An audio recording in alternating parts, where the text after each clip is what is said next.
Da terceira série. Hoje a gente vai tratar a respeito do módulo 11, beleza? Da parte de Física 1.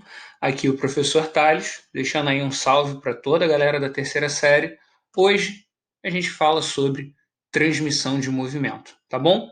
Antes de mais nada, espero que todos estejam bem, que todos estejam seguros, que ninguém esteja com suspeita ou confirmação de coronavírus na própria vida ou na vida dos seus respectivos familiares. Meus caros, eu espero que vocês estejam estudando e que vocês estejam se esforçando durante todo esse período. Eu tenho certeza que todo esforço, toda dedicação e todo o tanto quanto vocês estão batalhando e se dedicando de enormes, grandes, absurdos resultados em tudo aquilo que vocês vierem a tentar fazer, tá bom? Caríssimos, como o título está descrito aí, logo à frente do capítulo, hoje a gente vai falar sobre transmissão de movimento, tá bom? Quando a gente fala sobre transmissão de movimento, especificamente, a gente está dando continuidade ao estudo do movimento circular que nós tratávamos anteriormente, tá bom? Como uma das principais provas que vocês farão ainda esse ano é o Enem ele costuma cobrar a transmissão de movimento e basicamente a ideia que a gente vai tratar é a capacidade de um objeto que possui velocidade angular, tá bom? Ou seja, que percorre ângulos em um determinado intervalo de tempo, ele tem a capacidade de passar isso daí para outro objeto que se move também com velocidade angular, ok? É transmitir movimento circular, beleza? Esse é o foco do nosso capítulo. Daí a escolha de um projetor antigo de cinema que funcionava exatamente por esse motivo, beleza? Todo movimento vem dessa parte daqui de baixo, esse motorzinho gira, daí todas essas circunferências que vocês podem ver giram devido a ele, conseguindo então produzir o movimento da primeira circunferência em passar o filme para a segunda, que é iluminado pelo projetor e aí transmitir o filme para uma tela, beleza? O projetor de cinema não é o único exemplo de possibilidade de a gente falar sobre transmissão de movimento circular. Nós temos também, por exemplo, quando nós falávamos a respeito das grandes locomotivas, né? O movimento de um trem no geral. Normalmente, quando a gente fala de uma locomotiva, as pessoas pensam na questão do movimento, lembram da Maria Fumaça. Quando a gente traz isso daí para a aula de física, alguns alunos lembram da questão das máquinas térmicas, porque uma máquina dessa funciona através do aquecimento, tem determinado rendimento, ela funciona devido ao aquecimento de uma caldeira, movimento de um pistão que é relacionado a isso. Mas uma coisa que muitas vezes a gente não se dá conta e não presta atenção é quando a gente fala sobre um objeto desse tipo, especificamente sobre o movimento das suas rodas. O movimento, sim, ele vem do movimento de uma caldeira, mas se vocês pararem para notar, as rodas em um vagão de trem, como dá para ver aqui, melhor nessa situação de zoom da primeira foto, da foto anterior, você tem um momento em que você vai obter uma roda que é acoplada diretamente ao movimento gerado pela liberação do motor.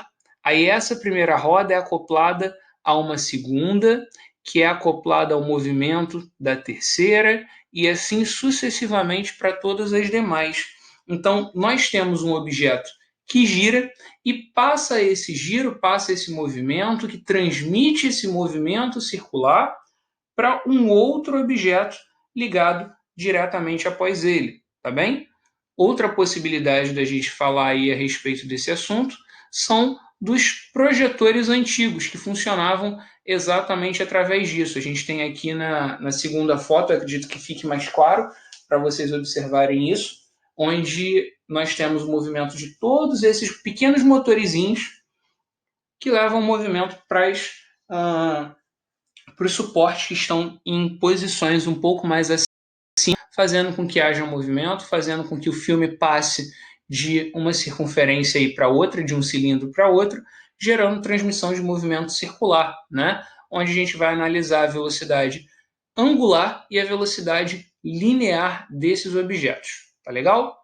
Então, tratando sobre isso, mais um exemplo que a gente vai falar a respeito aqui agora é sobre a movimentação dos relógios, né? O interior de um relógio, principalmente relógios mais antigos, você tem inúmeras engrenagens e diversas cintas, né? Transmitindo o movimento de uma parte para outra. Né? Aqui a gente tem até uma ampulheta, né, representada no interior de um relógio, onde todos eles vão trabalhar com essa movimentação. Você vai ter aqui um eixo, por exemplo, né, onde você tem uma engrenagem na frente, outra engrenagem atrás, aqui mais uma menor no meio, que está transmitindo o movimento para outra, que está aqui nessa outra parte.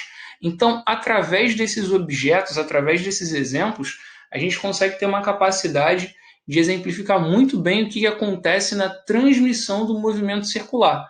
Então, o que não falta aí para a gente, né, fora o movimento de uma bicicleta, de diversos motores, aí a gente não nos faltam exemplos para falar a respeito das aplicações cotidianas dessa matéria, coisa que costuma ser levada em consideração na montagem em questões do Enem e da UERJ, tá? É a aplicabilidade dos conteúdos no dia a dia e como você consegue interpretar essa aplicabilidade. Isso está dentro das competências que são analisadas, tá? Das competências e habilidades analisadas, beleza?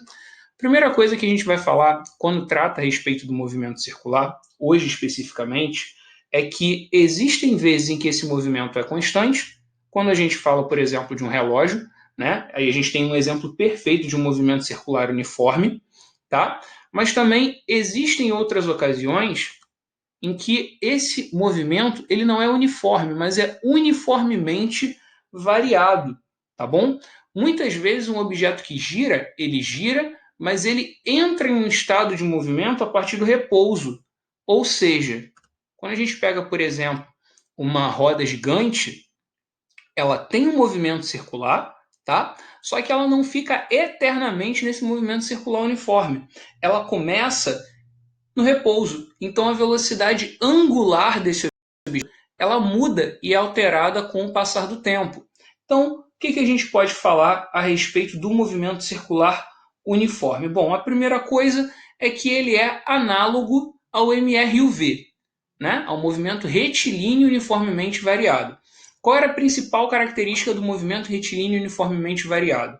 Eu tinha uma aceleração linear, ou assim também chamada, uma aceleração tangencial constante, que fazia com que a velocidade linear mudasse em intervalos de tempos iguais. Né? Então, se você tem, por exemplo, uma aceleração de 10 metros por segundo ao quadrado, seu objeto parte do repouso, então depois de um segundo ele vai para 10 metros por segundo, depois 20 metros por segundo, 30 metros por segundo, ou seja, a velocidade mudava em intervalos de tempos iguais para valores proporcionais. Né?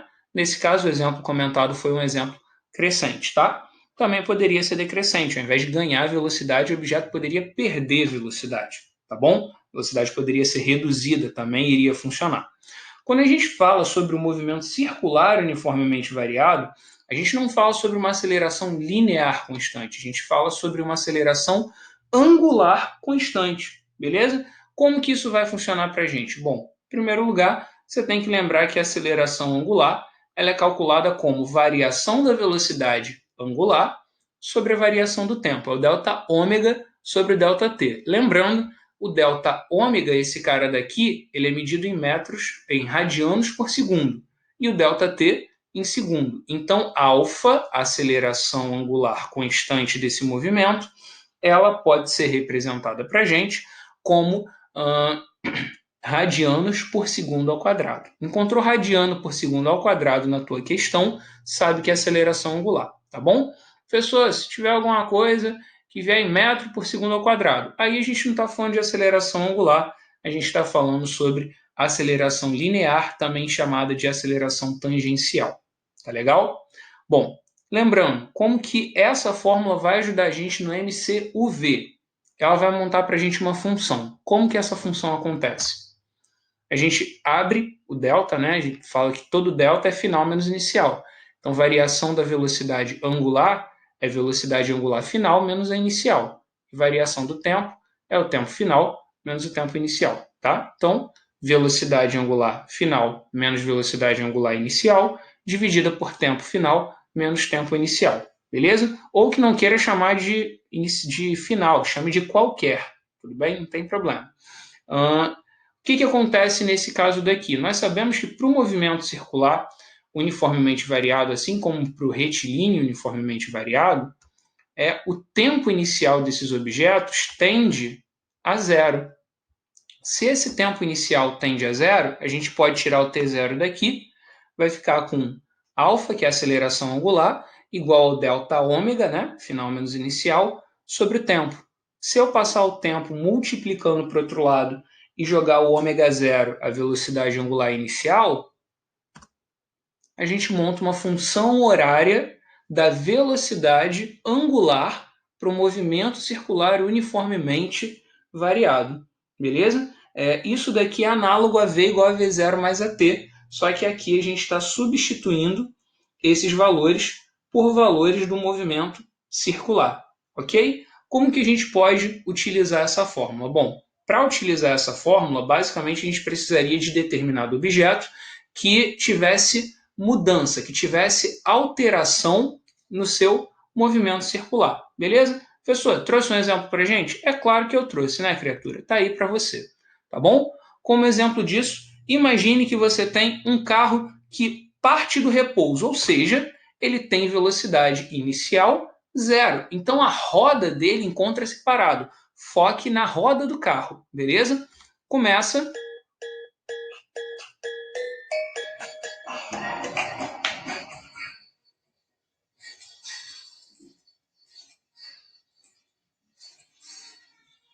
Pegou a referência, quem pegar, pegou, quem não pegar, boa sorte, tá legal? Você tem aí esse carrinho, né? Carrinho partindo do repouso. Suas rodas estavam paradas. E por algum motivo, né, o enunciado vai passar para a gente, a aceleração delas é π radianos por segundo ao quadrado. Π radianos por segundo ao quadrado. Beleza? Se ele parte do repouso, cara, a velocidade angular inicial dele é zero, porque a roda não girava, ela não percorria ângulo nenhum antes do carro entrar em movimento. Tá bom? Como que a gente pode analisar o movimento circular da roda nesse caso? Vamos lá. Eu posso dizer que com uma aceleração angular de π radianos por segundo, eu tenho todos os valores que eu preciso para adaptar na fórmula vista antes, na função horária da velocidade angular. Como que a gente faz isso? O ômega zero é zero, então não preciso substituir ele nada. Né? A aceleração vale π e o tempo vai depender da análise que você fizer. Então eu posso reescrever a função desse cara como π vezes tempo. Ou seja, depois de 1 segundo, esse cara vai ter uma velocidade angular de π radianos por segundo. Depois de 2 segundos, dobrou, 2π radianos por segundo. Depois de 3 segundos, 3π radianos por segundo. Depois de 4, acho que já ficou bem óbvio, né? Então, qual é a função dessa fórmula? É relacionar a velocidade angular de determinado objeto com o tempo decorrido, beleza? Obviamente em função da aceleração angular, né? Se não tiver aceleração angular, não tem nem por que usar essa fórmula, ele deixa de ser movimento circular uniformemente variado, beleza? Se você reparar, essa fórmula daqui em roxo, ela é análoga a uma fórmula do MRUV, V igual a V0 mais AT, beleza? Essa mudança vale para todas as fórmulas do movimento circular uniforme? Vale, vale sim. A gente pode inclusive fazer um quadro comparativo, tá? Se a gente pensar na questão da velocidade, no movimento retilíneo uniformemente variado, no MRUV, nós tínhamos que V igual a V0 mais AT. Se eu pensar no significado de V e de ômega, eu posso dizer que ômega é igual a V sobre R, ou V igual a ômega R. Se a gente substituir isso de uma fórmula na outra, eu posso chegar à concepção, tanto para aceleração quanto para a velocidade, que a velocidade angular ela pode ser calculada como ômega igual a ômega zero mais alfa t. Eu só peguei esse cara daqui e substituí os valores lineares pelos valores angulares. V é velocidade em linha, então substituo por ômega, que é velocidade em ângulo. V0 é velocidade inicial, em linha, linear. Substituo por ômega zero, que é velocidade inicial angular. A é de aceleração e alfa também de aceleração. Né? Então, a aceleração linear ou aceleração tangencial. E aqui nós temos a aceleração angular. tá bom? Comentado, inclusive, no final do capítulo passado, tá? Isso foi válido para a velocidade. Posso fazer também um comparativo para as grandezas de posição, tá? A posição ela muda em função do tempo com o movimento em linha reta, com o movimento retilíneo, como S igual a S0 mais V0t mais até ao quadrado sobre 2, tá bom? Então eu tenho aqui, ó, posição final, posição inicial, velocidade inicial, tempo e aceleração.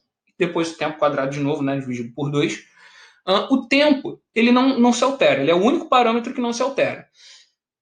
Se eu lembrar do significado da relação de ângulo para posição, o ângulo θ ele pode ser reescrito como S sobre R. Fazendo as devidas substituições para cada um dos valores, a nossa equação de posição em função do tempo passa a ser θ igual a θ0 mais ômega-t mais alfa sobre 2 vezes o t quadrado. Beleza? De novo, substituir os valores lineares pelos seus respectivos valores angulares. Tá legal? Só isso que a gente fez aí nessa fórmula. O que era S virou θ, o que era V virou ômega e o que era A virou alfa. Só para dizer que a gente pode reutilizar essas fórmulas aí também. Por último, a gente pode pegar a equação de Torricelli, V ao quadrado igual a V0 ao quadrado mais 2A delta S. A gente lembra o significado de aceleração, né? Então, substitui o que é V vira ômega, o que é A vira alfa e o que é S vira θ. Beleza? O que era velocidade linear virou velocidade angular. O que era aceleração linear virou aceleração angular. E o que era distância virou ângulo. O que era distância percorrida virou ângulo percorrido. Tá bom? Então, tá aí um conjunto de relações que você pode ter, tá? Para comparar uma velocidade, uma equação de movimento retilíneo, que é a primeira coluna, com movimento circular, que é aqui a última coluna de fórmulas, tá? Terceira coluna de fórmulas. Se quiser isso daí em forma de tabela, a gente coloca aqui em forma de tabela para você, tá bom? Então tá aí equações lineares, relações, equações angulares, tá bem? Então tá aí de presente para você, tá? Por que a gente falou sobre isso tudo primeiro? Porque tudo que a gente vai tratar nesse capítulo depende do entendimento dessas equações, tá? Basicamente, só transformar de uma coisa para outra, tá? Pega o que é V, troca por ômega, o que é S, troca por θ, o que é A, troca por alfa. As equações você já conhece, tá? Como que isso vai ajudar a gente? Vai ajudar quando a gente falar sobre a associação de movimento, tá bom? Existem basicamente 2 a 3 maneiras de você associar movimento, tá bom? Elas são separadas em duas análises, tá? Então, primeira análise é quando a gente tem uma associação de movimento chamada de coaxial, ou seja, 2 objetos no mesmo eixo. O nome coaxial, inclusive, ele é menos utilizado, tá? Mas eu deixo aqui para vocês exatamente por isso, né, cara? Não, além de não ser muito utilizado, ele não traz um sentido tão objetivo e tão óbvio, né, tão claro assim no seu conceito. Então tá aí para vocês, tá? Como é que vai acontecer o acoplamento de movimento quando os objetos se encontram no mesmo eixo, tá? Bom, se eu tiver aqui, por exemplo, um motor, tá? O motor vai fazer com que esse eixo daqui gire. A partir do momento que ele vai girar no sentido horário, por exemplo, aqui eu tenho uma circunferência 1 e uma circunferência 2 que claramente possuem raios diferentes. Um é muito maior do que 2, tá bom? Agora, o que vai acontecer com eles? Se ambos estiverem presos e o 1 der uma volta, se eles estão presos ao mesmo eixo e se movem juntos, o 2 também vai dar uma volta.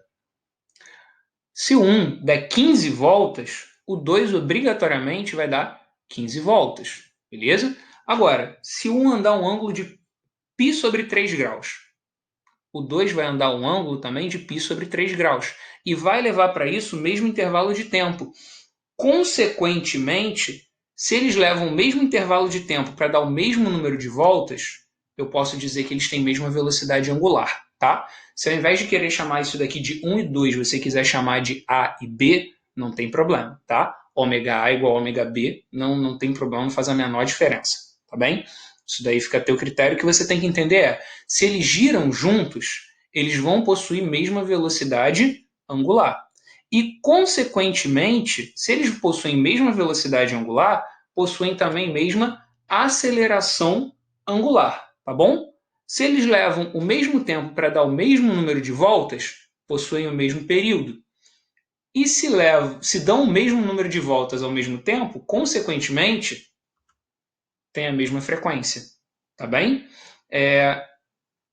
Isso daí são as igualdades que a gente pode associar para um acoplamento, para uma associação de movimento, para objetos que se encontram girando no mesmo eixo, tá bom? Se você voltar um pouquinho o vídeo, você vai encontrar que ômega pode ser escrito como V sobre R.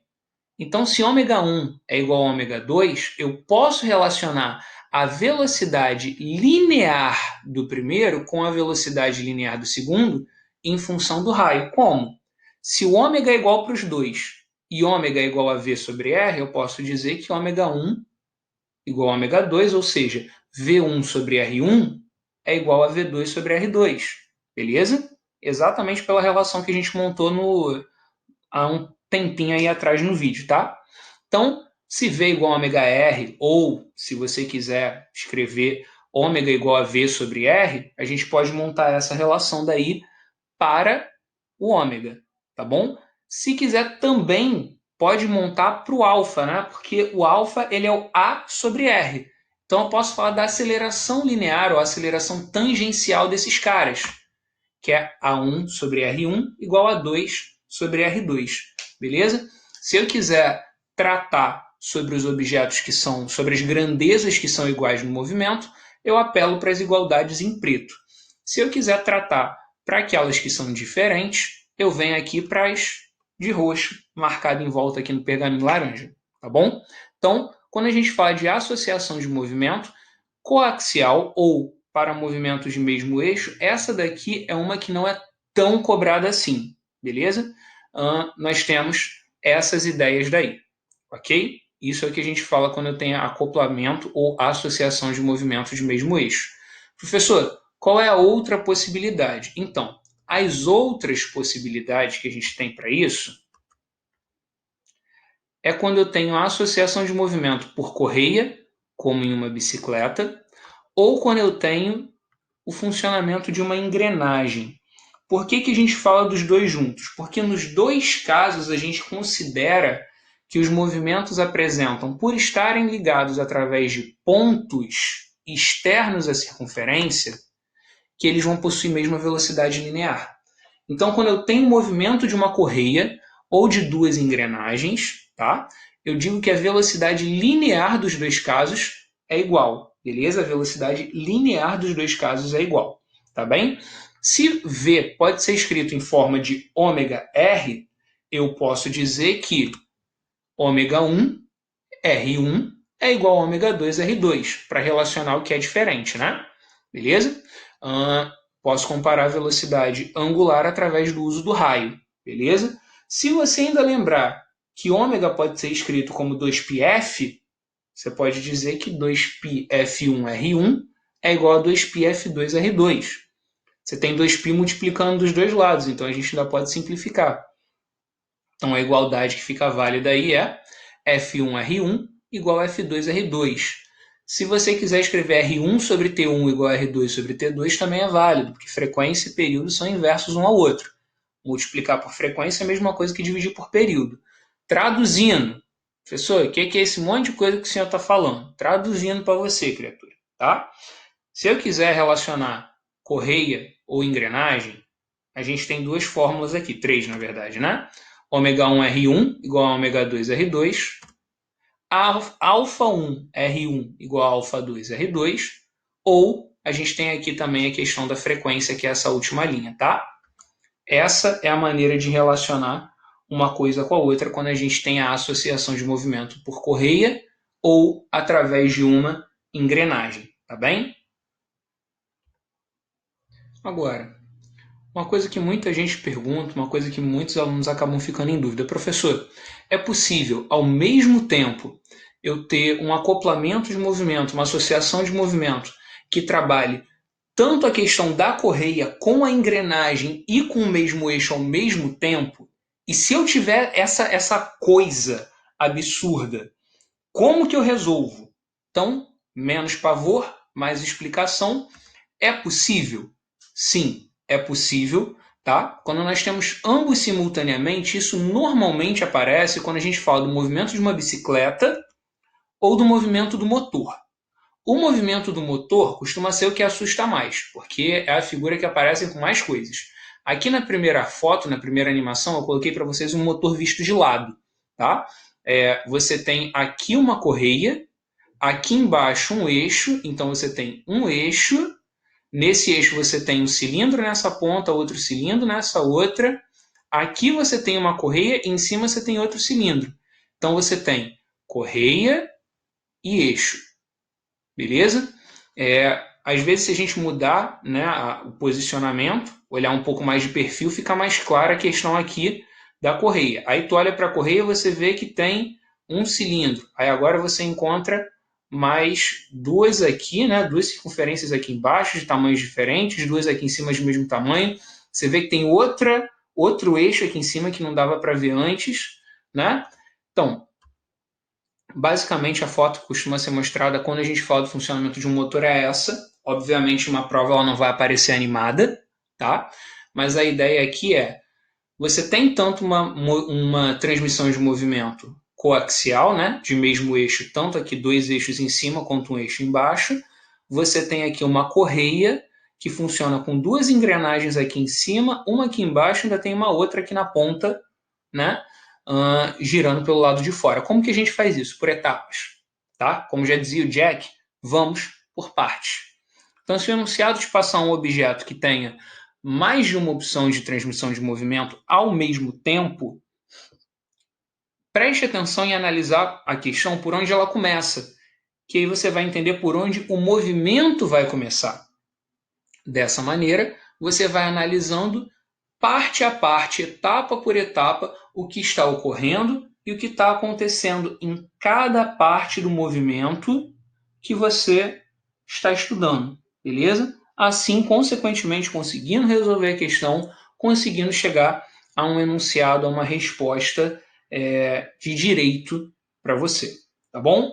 Como que isso pode cair em uma questão? Exemplo, tá? Questão caiu no Enem, beleza? Acho que nada mais justo, né? Falar sobre uma das principais provas para as quais vocês vão se preparar com uma questão que esteja de acordo e que caia acoplamento de transmissão de movimento, que é o que a gente está falando agora, tá bem? Para serrar ossos e carnes congelados, um açougueiro utiliza uma serra de fita que possui 3 polias e um motor, tá? Você analisa aqui, motor, tá? É daqui que vai começar o movimento, começar o giro. Eu tenho a polia 1, que é esse pontinho mísero que eu estou marcando aqui em vermelho, tá? É esse trocinho daqui. A polia 1 é isso, beleza? Você tem uma correia que liga ela aqui à polia 2, que é um pouco maior, ou, de acordo com o segundo caso, na polia 3, que é maior ainda, beleza? Repare que a polia 2 e a polia 3 elas estão sendo vistas de frente, elas estão no mesmo eixo, e que a polia 2 compartilha uma correia com a polia 1, isso na primeira montagem. Na segunda montagem, quem compartilha isso é a polia 3. Tá legal? Então, vamos lá. Para serrar ossos e carnes congeladas, um açougueiro utiliza uma serra de fita que possui essas 3 polias e esse motor. O equipamento pode ser montado de duas maneiras, P e Q, tá bom? P eu associo 1 e 2, Q eu associo 1 e 3, tá? Por questão de segurança, é necessário que a serra possua a menor velocidade linear. Ok. Passando aqui, só para manter a figura que a gente vai precisar analisar, a questão pergunta para a gente qual seria a melhor vantagem aí, a melhor ligação entre 1 e 3, tá? Ou entre 2, entre 1 e 2. 1 e 3 ou 1 e 2, tá? Bom, então, analisando aqui as alternativas. Quando a gente analisa a montagem Q, As polias 1 e 3 giram com velocidades lineares iguais em pontos periféricos. E a que tiver maior raio terá também maior frequência. Bom, se a gente analisar a letra A, é bem por aí mesmo, né? Por quê? 1 e 3, na montagem Q, estão ligados através de uma correia. E quem é ligado através de uma correia, sim, possui mesma velocidade linear. E a que tiver maior raio, consequentemente, também terá maior frequência. Beleza? A gente pode analisar dessa maneira daí a frequência em função, terá menor frequência, ou seja, vai girar menos vezes. Então, 1 vai girar muito mais, 3 vai girar muito menos. Beleza? É isso daí. As polias 1 e 3 são ligadas por uma correia, tendo o mesmo valor de V nos pontos periféricos. 2 e 3 vão estar ligadas através do mesmo eixo, então vão ter a mesma velocidade angular, né? Consequentemente, mesma frequência. Lembrando aqui, né? Quem tem menor raio, quem tem maior raio, tem menor frequência. Beleza? Então, A é a nossa alternativa adequada aí. Tá bem? Outra questão que envolve o assunto está aqui. A figura representa esquematicamente os sistemas de transmissão de uma bicicleta convencional. Na bicicleta, a coroa A, então aqui a coroa, né, onde fica a pé de vela, tá, onde você pedala, conecta-se à catraca B, beleza? Que é a miniatura da coroa que fica na parte de trás, beleza? E a catraca B através da correia P. Por sua vez, B é ligada à roda traseira R, essa roda daqui, girando com ela quando o ciclista está pedalando. Lembrando que aqui, para prender uma coisa na outra, né, no quadro, no corpo da bicicleta, consequentemente, é necessário um eixo, exatamente nesse ponto daqui. Ó. Esse eixo vai ligar R em B. Então, o que a gente pode afirmar aqui? A e B têm a mesma velocidade linear, mas velocidades angulares diferentes. Enquanto que B e R terão mesma velocidades angulares. Então, o que a gente pode começar a pensar aqui? Eu posso dar uma olhada nas alternativas e começar a ver quais delas relacionam ômega de A, ômega de B e ômega de R. Bom, onde B e R são iguais, eu tenho somente na letra A, na letra C e na letra E. Então eu tenho que começar a analisar a questão entre B e A para descobrir qual das duas terá maior velocidade angular. Bom, se a gente parar para notar, A vai ter maior raio. E como a gente acabou de falar na outra questão, ligado por uma correia, quem tem maior raio tem menor frequência. Logo, menor velocidade. Então aqui o comentário da questão para você, ó. A e B ligado por uma corrente, o V deles é igual, como a gente falou. A que tiver menor raio terá maior velocidade, ou seja, B gira mais rápido que A. Como B e R estão ligadas pelo mesmo eixo, possuem então a mesma velocidade angular. Show de bola! Então a alternativa correta aí para a gente é a letra A. Beleza? Caríssimos, ficamos por aqui. Eu espero que vocês tenham entendido, que tenham tido uma boa compreensão da matéria. Tentem fazer os exercícios, dá uma lida na teoria do módulo, dá uma olhada nos exercícios resolvidos. Vocês vão ver que isso daí é toda uma análise e uma comparação de valores de velocidade linear e angular, tá bom? Espero que vocês tenham entendido, espero que para vocês essa tenha sido uma boa aula. Então, desejo a todos aí ótimos estudos e se cuidem, tá legal? Até a próxima.